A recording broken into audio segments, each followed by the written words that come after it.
आज हर हिंदुस्तानी उस रात के बारे में जानना चाहता है जब हमारे पूर्वजों ने पहली बार एक आज़ाद मुल्क में सांस ली होगी। कैसी रही होगी 14-15 अगस्त 1947 की रात। कैसा रहा होगा अपनी दिल्ली का नज़ारा। कैसे पूरी रात जागकर देश भर में लोगों ने एक आज़ाद होते हुए देश को न सिर्फ देखा होगा बल्कि जिया भी होगा। कैसे अंग्रेजी शासन के खौफ से पीछा छुड़ाकर खुद के पैरों पर खड़े होकर भारत ने एक रात में शताब्दियों के गर्द और गुबार झाड़कर फेंक दिए होंगे। कैसी रही होगी वो रात और वो आज़ादी की पहली सुबह। 14 अगस्त 1947 के ऐतिहासिक दिन का चित्रण करते हुए एक इतिहासकार लिखते हैं, सैन्य छावनियां, सरकारी कार्यालयों, निजी मकानों आदि पर फहराते हुए यूनियन जैक को उतारा जाना शुरू हो चुका था। 14 अगस्त को जब सूर्य डूबा तो देश भर में यूनियन जैक ने ध्वज दंड का त्याग कर दिया ताकि वह चुपके से भारतीय इतिहास के भूतकाल की एक चीज बनकर रह जाए। समारोह के लिए आधी रात को तारा सभा भवन पूरी तरह तैयार थी। जिस कक्ष में भारत के वायसरायों की भव्य ऑयल पेंटिंग से लगी रहा करती थी, वही अब अनेक तिरंगे झंडे शान से लहरा रहे थे। लेपियरे और कॉलिंस लिखते हैं, 14 अगस्त की सुबह से ही देश के शहर शहर गांव-गांव में जश्न शुरू हो गया था। दिल्ली के वासिंदे घरों से निकल पड़े।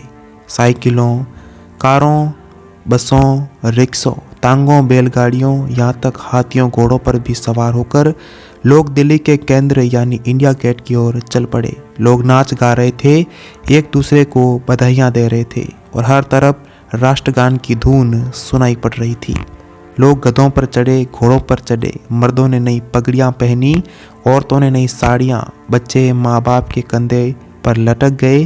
देहात से आए बहुत से लोग पूछ रहे थे कि ये धूम धड़ाका काहे का है, तो लोग बढ़ बढ़ कर बता रहे थे, अरे तुम्हें नहीं मालूम, अंग्रेज आ रहे हैं, आज नेहरू जी देश का झंडा फहराएंगे, हम आज़ाद हो गए हैं। धारा सभा भवन में ही नहीं, उसके बाहर हरी घास पर, सड़कों पर, सेक्रेटेरिएट के सामने विशाल मैदान में तिल रखने की भी जगह दिखाई नहीं देती थी। ऐसी भीड़ में तो लोगों ने प्राय देखी होगी, पर आधी रात को किसी भी स्थान पर किसी समय 2-3 लाख आदमी इकट्ठे नहीं हुए होंगे।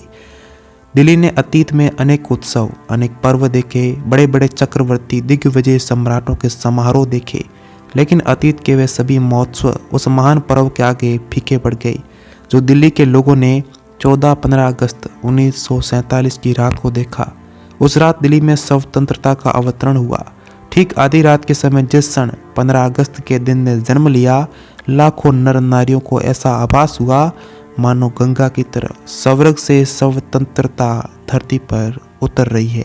सभा भवन से बाहर आधी रात के आकाश में अचानक बिजली कड़क उठी और मानसूनी बारिश टूट पड़ी। भवन को चारों तरफ से हजारों भारतीयों ने घेर रखा था।